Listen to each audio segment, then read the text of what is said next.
कोई भी चीज आपके पास ना रहे, तो फिर आपको 2017 की आप इसके अंदर वो क्लिप लगा सकते हैं ढूंढ करके। आप ट्विटर पे जाएंगे तो 2000 वर्ल्ड इकोनॉमिक फोरम की जो आधिकारिक हैंडल है उसमें 2017 में इन्होंने एक वीडियो जारी की हुई है, you will on nothing but you will be happy. 2030 तक वो एक ऐसे भारत की, एक ऐसे दुनिया की परिकल्पना कर रहे हैं जिसमें किसी भी आदमी के पास किसी भी चीज का मालिकाना हक नहीं रहेगा। आपके पास जमीन का मालिकाना हक नहीं रहेगा, औलाद का भी मालिकाना हक नहीं रहेगा, गाड़ी का भी मालिकाना हक नहीं रहेगा। आज भी अगर आप थोड़ा गौर करोगे, ना जमीन का रहेगा हक, गाड़ी का भी नहीं। आप अभी भी देखोगे ना, आप बाजार में चलते हो ना, आपको किराए पर गाड़ी रखना आसान नजर आएगा अपनी गाड़ी मेंटेन करने से। वो कानून ही इस तरह के लेकर के आते हैं कि वो जैसा चाहते हैं वैसा करना आपकी मजबूरी हो जाता है। यानी आपको ऐसा लगता है, जब आप गांव में आज जाओगे, किसी भी व्यक्ति से आप पूछोगे और आप सारी बातें समझा दोगे जो मैं कह रहा हूं, तो गांव का वो व्यक्ति वो कहेगा कि मैं कर भी क्या सकता हूं, ऑप्शन ही नहीं है। जैसे लगता है जैसे ये वाला नेता चुनना हमारे पास मजबूरी है। जैसे चाइना में वन पार्टी गवर्नमेंट है, विपक्ष है ही नहीं, तो एक पार्टी की सरकार है, वही ताउम्र राज करने के लिए उन्होंने अपने कानून बना लिए। तो चाइना का आदमी बोलेगा हमारे पास ऑप्शन ही क्या है। ऐसा ही फीलिंग यहाँ के लोगों को हो रहा है कि हमारे पास नेता का ऑप्शन नहीं है, हम उसी तरफ बढ़ रहे हैं। हाँ बिल्कुल, मैं उसी तरफ बता रहा हूँ। चाइना बेसी तरह से एक लैब टेस्ट की तरह काम करता है। यानी कि आपको अगर ऐसा लगता हो कि चाइना से कोई वायरस निकला था और तब उससे कोई महामारी आई थी, इस वहम को आपको निकालना पड़ेगा। वो एक खाली स्टोरी थी, आपको समझना पड़ेगा। जॉन हॉपकिंस यूनिवर्सिटी ने 2019 में इसके आउटब्रेक से पहले, इस पेंडेमिक के आउटब्रेक से पहले एक इवेंट ऑर्गेनाइज किया था the Melinda and Gates Foundation की मदद से, जिस इवेंट का नाम था इवेंट 201। उस इवेंट 201 में उन्होंने पूरे की पूरी दुनिया में किस तरह से लॉकडाउन लगेंगे और किस तरह से चलेगा ये सारा खेल, इस सारे की सिमुलेशन की थी उन लोगों ने। तो वो सब ये पहले करके चेक कर चुके हैं। इसी तरह से चाइना के अंदर सोशल क्रेडिट सिस्टम अगर देखा जाए, वन पार्टी गवर्नमेंट देखा जाए, लोगों को बंद करके रखा जाए, यूपीआई से पेमेंट का देखा जाए, बारकोड से जीवन चलाने का देखा जाए, वो सब कुछ वो कर चुके हैं। तो उसी की तरफ ये लोग लेकर के जा रहे हैं पूरी दुनिया को। तो आपको ऐसा लगेगा जैसे वो करना आपकी मजबूरी है। जैसे थोड़ी देर पहले मैंने आपको बताया कि आपके गांव से अगर नीम उड़ा दिया जाए तो अब टूथपेस्ट करना आपकी मजबूरी हो जाएगी। टूथपेस्ट के एकदम सोडियम लोरेल सल्फेट है, ये मालूम पड़ जाएगा। सोडियम लोरेल सल्फेट जब आपके शरीर में जाता है, आप चेक करो गूगल के ऊपर या किसी भी कंपनी के ऊपर, सोडियम लोरेल सल्फेट के क्या साइड इफेक्ट है पता चलता है, उससे कैंसर होता है। अब फिर आपको मालूम पड़ेगा कि हिंदुस्तान लीवर जैसी बड़ी कंपनी में भी इन्वेस्टमेंट उन्हीं रॉकफेलर फाउंडेशन के जरिए, इस ब्लैक रॉक या फिर वेनगार्ड की मिलेगी, जिसकी टूथपेस्ट आप कर रहे हो। ठीक है, जिस भी कंपनी की टूथपेस्ट कर रहे हो उसी में उन्हीं की इन्वेस्टमेंट है। और सोडियम लोरेल सल्फेट की शरीर में जाने के बाद जो आपको कैंसर हो रहा है, उस कैंसर की दवाई बनाने वाली कंपनियों की भी वही लोग हैं। यानी आपको इधर से भी पैसा उन्हीं को देना पड़ता है, इधर से भी। उन्होंने आपके घर के अंदर पाइपलाइन बिछा ली है धीरे धीरे, और इस तरह की पाइपलाइन बिछा रही हैं। आपका बच्चा पढ़ रहा है तो जो ड्रेस पहन रहा है, जो किताबें यूज कर रहा है, जिस स्कूल में पढ़ रहा है, जिस गाड़ी से स्कूल जाता है, जिस गाड़ी के टायर यूज करता है, जिसके शीशे लगे हैं उसके अंदर, वो सबके सब उनके हैं।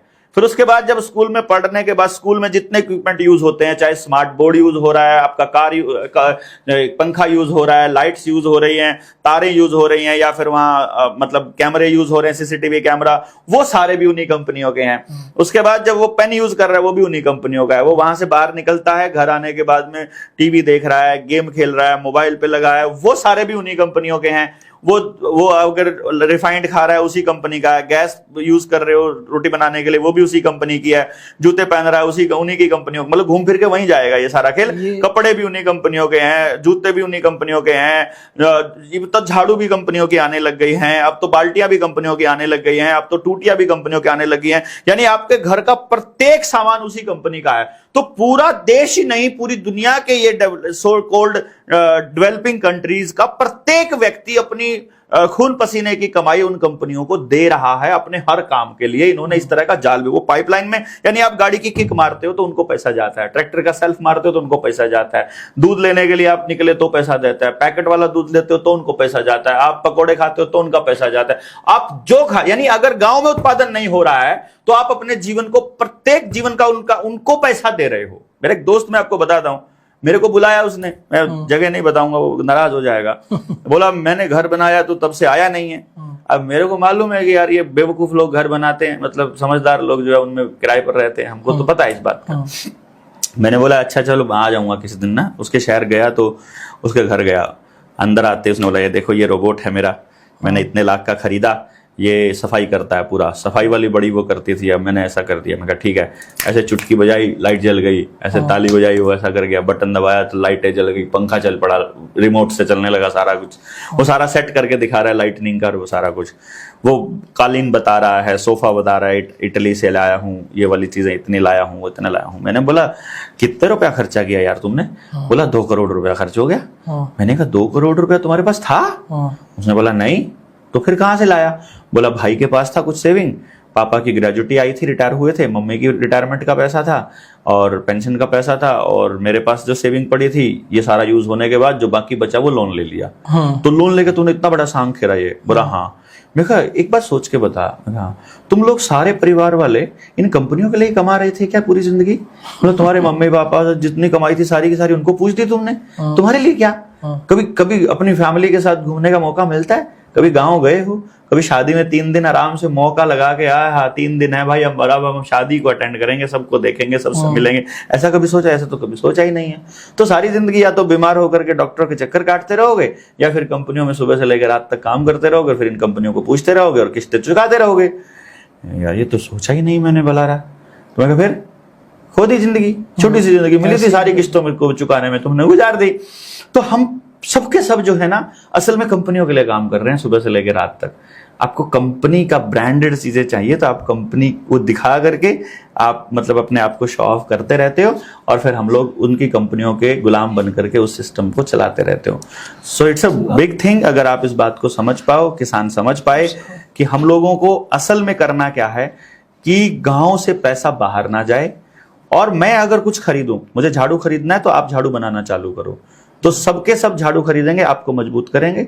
जूता भी गांव में बना लो, पेन भी गांव में बना लो, कपड़े भी गांव में बना लो, जितनी जरूरत की सामान है गांव में बना लो, ताकि आपका पैसा सर्कुलेट हो करके गांव मजबूत हो, क्योंकि गांव ही भारत है असल में। अभी सर जैसे किसान तो इस चीज को समझते हैं कि भाई आपकी जमीन जो है, चाहे आज इसमें कम फसल हो रही है, ज्यादा हो रही है जी, बट इसको आपको संभाल के रखना है, ये सबसे महंगी चीज है। बिल्कुल बिल्कुल। तो ऐसे में उसको डिमोटिवेट किया जा रहा है किसान को। बीज वो खुद ही फसल पैदा करता है, पर जब उसको वो फसल बीजनी होती है तो वो दुकान पे लेने जाता है। तो ऐसे हमारे बीज कहाँ गए सर सारे? क्या इसमें बिल गेट्स का भी कोई हाथ है? क्योंकि जब भी बीज की बात आती है बिल गेट्स का जिक्र आता है, जॉन डियर में भी कहते हैं कि उसकी अच्छी परसेंटेज है। देखिए ट्रैक्टर कंपनियां तो उन्हीं की हैं, जॉन डियर ट्रैक्टर तो उसी का है, ब्लू रिवर टेक्नोलॉजी से बने हैं ये, और उसका तो मालिकाना हक उसी का है, बिल गेट्स का। नॉर्वे में उत्तरी गोलार्ध में, नॉर्वे से कुछ लगभग 101 किलोमीटर के करीब, वहां बर्फ के अंदर नीचे गहराई में, बर्फ के नीचे ठंड में एक यार्ड है पूरा, उसको बोलते हैं Svalbard seed vault. Seed vault बना रखा उन्होंने। सीड वॉल्ट का मतलब है तिजोरी। वो तिजोरी, बीज की तिजोरी बना रखी है उन्होंने, जिसमें पूरी दुनिया के इंडिजीनियस बीज, यानी कि जो नॉर्वे में उत्तरी गोलार्ध में, नॉर्थ उसमें, तो वहां पर उसने, बिल गेट्स ने जो है वो लगभग 3.5 लाख स्पीसीज के मतलब इनके बीज रखे हुए हैं। और हमारे स्पेसिमेन, डीएनए स्पेसिमेन भी रखा हुआ है। ये जो लैब है ना, जितने भी लैब है, मेडिकल लैब्स हैं, ये जो लैब में खून कलेक्ट करते हैं, और जो रेड क्रॉस है, ये रेड क्रॉस जो आपका ब्लड लेती होती है, ये कोई ब्लड ट्रांसफ्यूजन के लिए नहीं लेती है। ब्लड ट्रांसफ्यूजन जिस आदमी को हो गया उसके शरीर में जिंदगी भर दर्द रहेगा, ये मैं आपको बता देता हूँ। आपके शरीर में जब भी पंचर होगा, यानी कोई भी इंजेक्शन अगर आपको लग गया, पंचर हो गया, वो शरीर खत्म हो गया समझो। ये इतना बड़ा खेल है, ये पैदा होते ही, ये जो सुई है इससे बचो, ये पंचर है ये। यानी कि ग्लूकोज लगाना है या आपको किसी भी तरह का कोई भी इस तरह के शरीर में इंजेक्ट करना है, इसके लिए बॉडी बनी ही नहीं है। खून में तो कुछ भी जाना ही नहीं चाहिए, खून के अंदर तो मतलब ही नहीं है। लेकिन ये पढ़ाएगा कौन, बताएगा कौन हम लोगों को? हमें तो कभी इस तरह की बातें सिखाई नहीं जाती हैं। तो उसने डीएनए को भी स्पेसिमेन रखे हुए हैं और पुराने बीज भी रखे हुए हैं। साथ ही साथ जितना ये मैंने आपको बताया ही था कि जो हरित क्रांति के नाम पर जितनी कंपनियां आई थी ये पेस्टिसाइड, यूरिया, डीएपी और हाइब्रिड बीजों की, इसका सारे का पेटेंट जो है वो रॉकफेलर फाउंडेशन के पास है। रॉकफेलर फाउंडेशन और बिल गेट्स ये एक ही थाली के चट्टे बट्टे हैं। यानी वो जो है डेटा कलेक्शन का काम करता है अपने विंडोज और एंड्रॉयड के थ्रू, जो उसकी विंडो है, जो ऑपरेटिंग सिस्टम है उसके थ्रू काम करता है बिल गेट्स, और रॉकफेलर काम करता है इस तरह की एजेंसीज के थ्रू, और रॉथस्चिल्ड काम करता है पूरी दुनिया के पैसे को मैनेज करने का बैंकिंग के थ्रू। तो बैंकिंग का जो मालिक है, पूरी दुनिया के बैंकिंग का जो मालिक है वो रॉथस्चिल्ड फैमिली है। ये जो अडानी और अंबानी है हमारे, हाँ, ये भी कहीं ना कहीं इनका भी रॉथस्चिल्ड फैमिली से कोई कनेक्शन है, या फिर ये नहीं, रॉथस्चिल्ड फैमिली से कनेक्शन नहीं है, ये उनके पालतू हैं बेसिकली। तो वो कनेक्शन ही है सर? हाँ, वो तो कनेक्शन वो तो ऐसे है ना जैसे नेताओं का कनेक्शन है, यानी इनके जरिए भारत में वो लोग व्यापार कर रहे हैं। यानी अडानी की इतनी औकात नहीं है कि वो इतना बड़ा नहीं है। ये भी सुना है हमने, मुझे इसका कोई प्रूफ नहीं है, कोई ऐसा कोई मुझे ऐसा भी नहीं है कि जितना अडानी के जो बिजनेस है, जितना पैसा लगा हुआ है वो असल में अडानी का नहीं है, वो नरेंद्र मोदी का है। हाँ, ये सुनने में काफी ये मतलब खूब हो चुका है। हाँ। इसीलिए नरेंद्र मोदी इतना बड़ा सट्टा खेलता है उसके नाम पर। और दूसरी बात जो बड़ी सुनने की आई है कि बड़ी सुनने की क्या, ये प्रूफ ये क्लियर है कि इनकी कंपनियों में जो इन्वेस्टमेंट है वो उन्हीं की है, उन्हीं एलिट्स की है, जो या जिसको हम लोग ये बोलते हैं 13 फैमिलीज बोलते हैं, रॉथस्चिल्ड रॉकफेलर की। और वही कंपनियां कंट्रोल करती हैं पूरी दुनिया की इकोनॉमी को। कौन सी दुनिया के किस देश के अंदर युद्ध कराने हैं, कहां पर भूकंप लाने हैं, कहां पर अस्थिरता लानी है, कहां राजनीति बिगाड़नी है, कहां राजनीति सुधारनी है, कहां किस तरह की व्यवस्था बनानी है, कहां अभी क्या चलाना है, कहां कंट्रोल दंगे करने हैं, कहां पर मतलब रेल पटरियां उड़ानी है, कहां क्या करना है, सब कुछ पहले से प्री प्लान्ड स्क्रिप्ट के हिसाब से होता है, बीमारियों से लेकर के इलाज तक। बेसिक पर्पस ये है जो आपने कहा था कि पूंजीपति उसकी जमीन क्यों चाहते हैं, या फिर इस सारे सवाल का जवाब ये बनता है कि जो वर्ल्ड इकोनॉमिक फोरम ने स्लोगन दिया है कि you will own nothing but you will be happy 2030 तक, उसमें ये लोग ये चाहते हैं कि देश और दुनिया की जो आवाम है वो उनके कंट्रोल में हो और अपने रोटी भोजन पानी के लिए उनके मतलब उनके ऊपर डिपेंडेंट हो बेसिकली। यानी डिपेंडेंसी और कंट्रोल, ये दो मेन हथियार उन लोगों ने इसके लिए अपनाए हुए हैं। सर, ये जैसे किसान ऑलमोस्ट ये समझते हैं कि अपनी जमीन बचाओ आप जी, और इन्होंने हाईवे निकाल दिए।